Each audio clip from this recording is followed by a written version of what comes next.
Thanks for choosing this free Anfield Index podcast.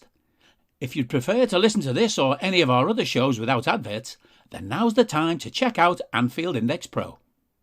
With AI Pro, you can supercharge your entire listening experience.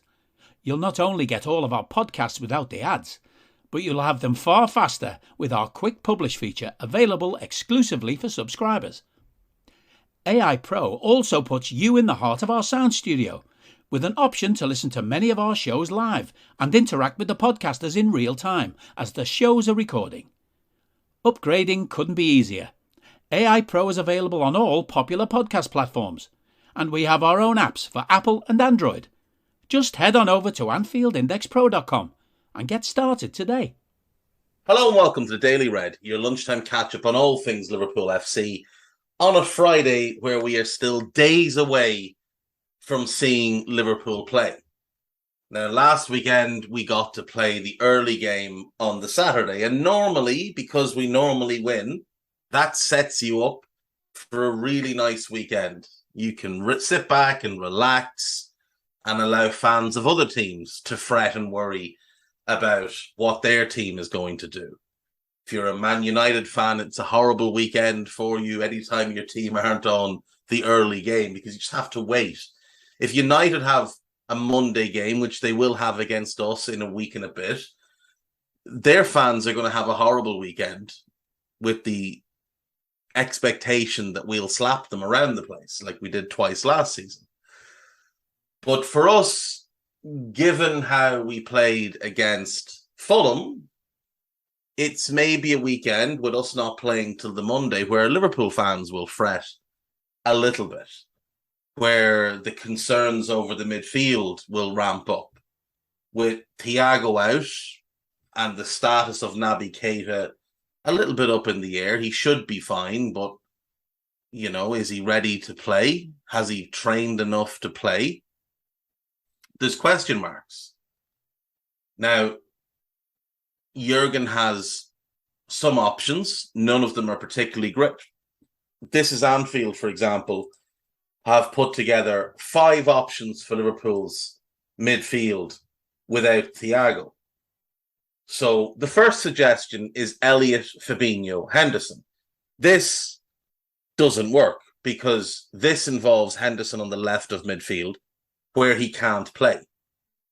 The Elliott part is fine. The Fabinho part is fine. The Henderson part is a train wreck. He is awful on that left side. Not his fault. He just can't use his left foot. The next option is Henderson, Fabinho, Keita. This is probably the most likely option if Naby's ready to go.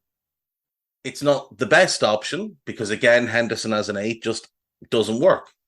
Hasn't worked. Fab and Naby are excellent together. Then you get Henderson, Fabinho, Milner. It's 2022. Does anyone really want to see this again? It never works. Time to try out a 4-2-3-1. Well, the problem with that is that the only 2 midfielders we have to play in a double pivot are Fabinho and Naby. Henderson struggles in a double pivot. And then there is Henderson or Fabinho dropped. You could play Henderson as the 6 if you wanted to leave Fab out and play Elliott and Keita as the 8s. And that's a pretty good midfield. You could play Elliott and Keita with Fabinho. That's a better midfield. So that would be the best choice. To play Elliott and Keita as your 8s, given they're the 2 best 8s who are fit without Thiago available. And then pick your number 6. That does seem like the best choice for us ahead of this game. We have a worrying injury list at the moment. Klopp said today Thiago's injury was not good, but didn't really speculate or give any indication of when he might be back. Thiago is good. The injury is not good. The time frame, I read 4 to 6 weeks. I would prefer 4, but we'll see. It could be 8. It could be 10. You just don't know. And when he comes back, he's going to have to be eased back in. You look at our injury situation right now. Thiago's the biggest blow. But Curtis Jones, no real status on him. We hope with Curtis we caught it in the right moment, but that's just how it is with young players. They have some kind of stress reaction sometimes. That phrasing and the fact he's in that moon boot with crutches makes me think it's a stress fracture of his foot. That can take 3 weeks to heal. It could take 3 months to heal. There's no treatment for that. All he can do is keep his weight off it and sit about doing nothing. So he's going to be a while coming back. Diogo Jota, it was obviously slightly too early, or the injury was different in the first place. They are already fine. In a few weeks, they will be back. A few weeks? So the end of the month? Hopefully. There's a few games to be played before then, though. Caoimhín Kelleher, Klopp said over a week ago that it'll be another 2 to 3 weeks. There hasn't been any updates since, so we'll wait and see. Costas, they're hoping will train today. So he might be back for Monday. Might. Naby still hasn't trained. They're hoping he's back Monday. Ox, it could be 3 months, it could be 4 months. We'll have to wait and see. And then Ibu's an odd one because Klopp said at the time we took him off as a precaution. Then it turned out he was injured. Now we're hearing that Nat Phillips likely won't leave in this window. Now, if Ibu was due back in early September or mid-September, surely we'd just let Nat go. The fact that we're looking at holding on to him might indicate that Ibu could be out for a little while, which, again, really not ideal. It's a bit of a worry to be one game into the season and already have so many players as the walking wounded. Palace will come into this game. Nathan Ferguson out. They think until December. That poor kid, he has missed the best part of 2 years of football. Jack Butland is out for another few weeks. James McArthur's out for a few weeks. Michael Elise, Palace hope to have back for Monday. That's a massive boost for them and a blow for us because he is outstanding. Even coming off the bench, he is such a game changer. And then James Tompkins is out because that's what James Tompkins does. He gets injured and he sits in the physio's room for 4 months of the season.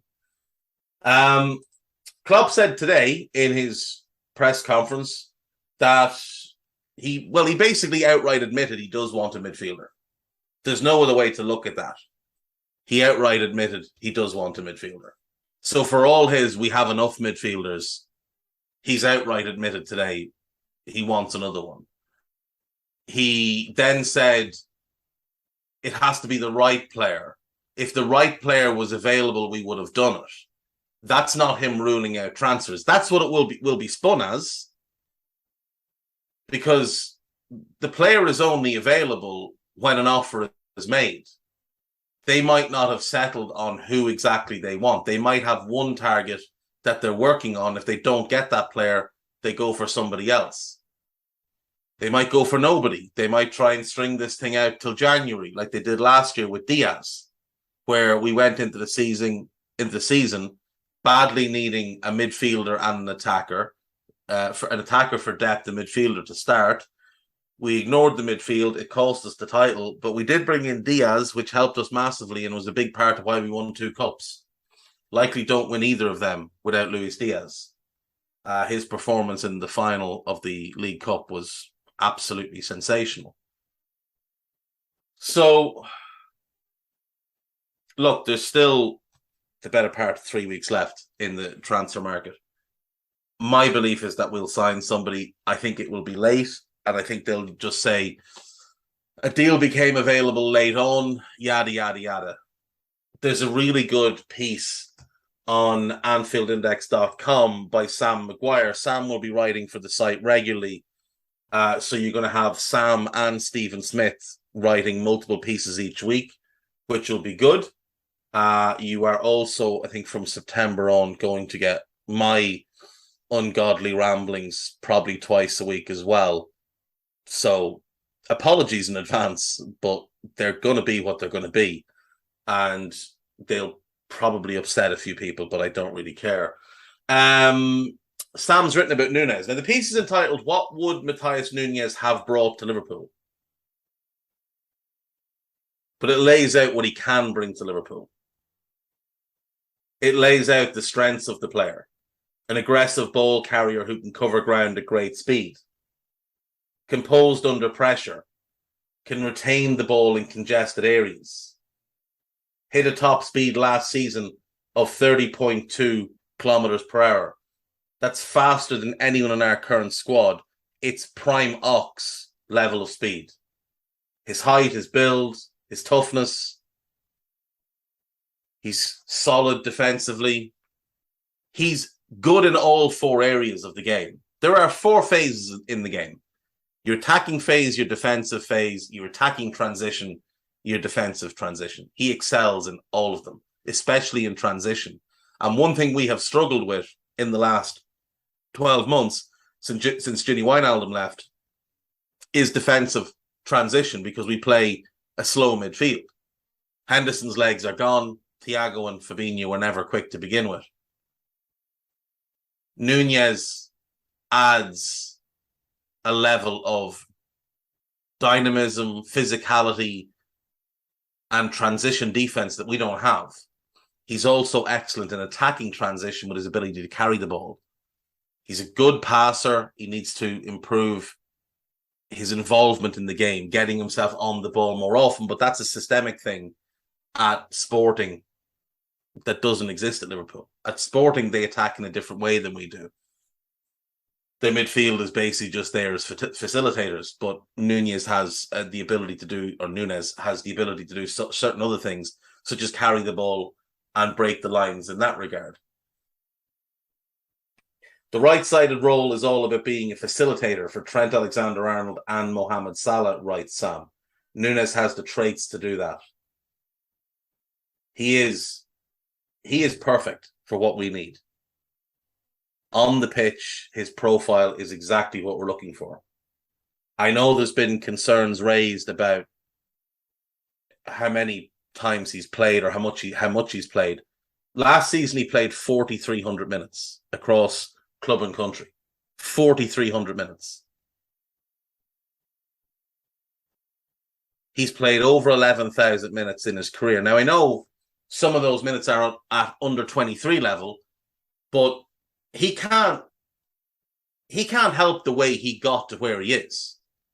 He had to take a different path. He wasn't in an elite academy.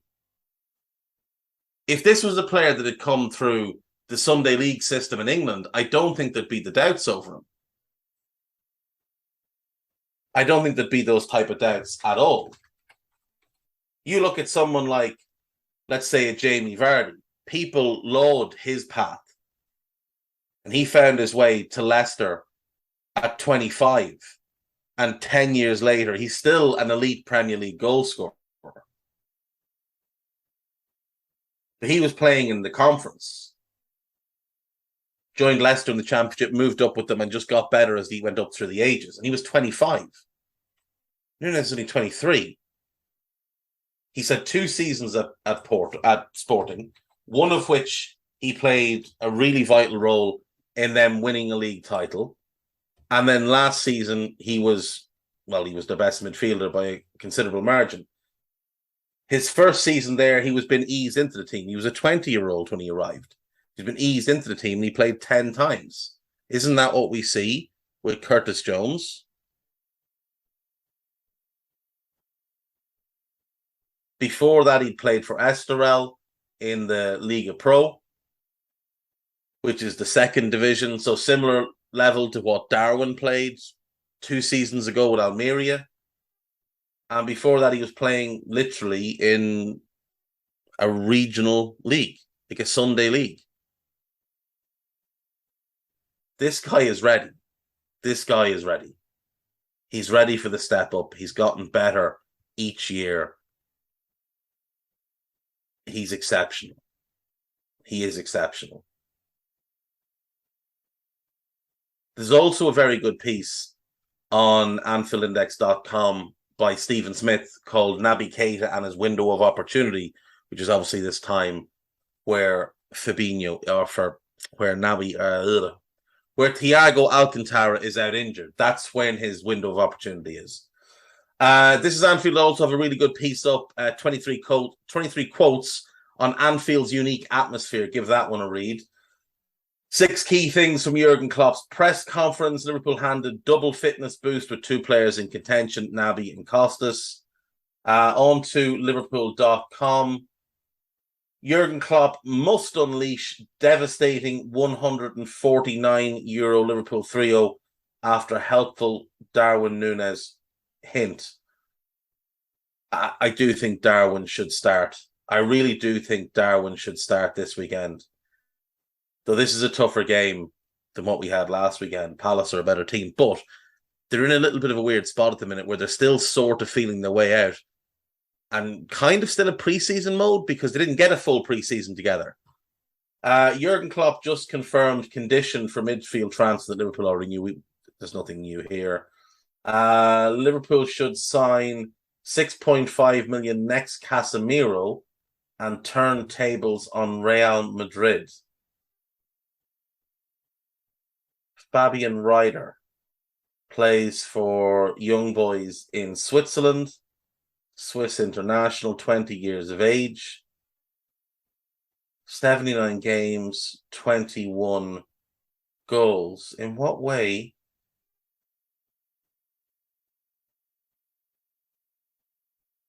In what way is he I don't think he's a defensive midfielder.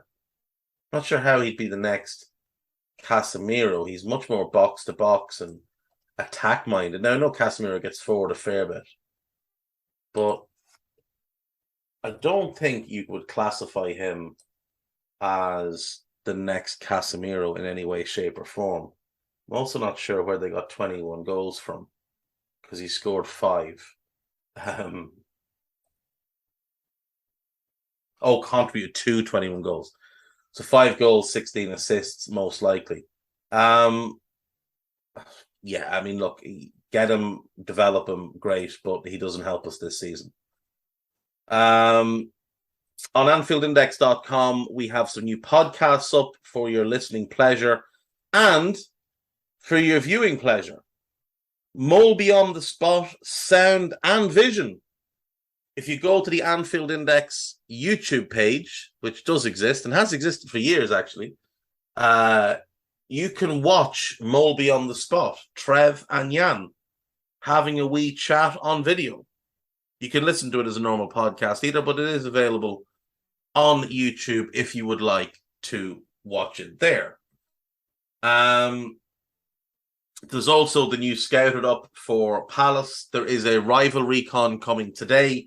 And released this morning is episode 335 of the Anfield Index podcast entitled Culture Club. Trev, Carl, and Lisa Marie looking back at Fulham, talking about the midfield. I'd imagine how one of those opinions went. And looking ahead to the Anfield clash with Crystal Palace. So do check that one out.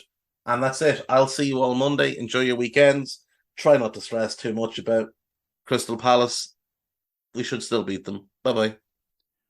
We hope you enjoyed listening to this Anfield Index show. Please be sure to subscribe to our channel so future podcasts find their way to your device automatically. There's nothing quite like fan engagement, and we'd love to know what you think of anything discussed on this show. The best way to get in touch is over on our free Discord community, where both podcasters and listeners debate the hottest LFC topics 24/7. Sign up free now at AnfieldIndex.com/Discord. You won't regret it. You can also follow us on Twitter at Anfield Index and find us on Facebook by searching for Anfield Index. Oh, and before you go, we'd love it if you could leave us a 5-star review on your favourite podcast app. It only takes a couple of seconds and it means the world to the people who create these free shows.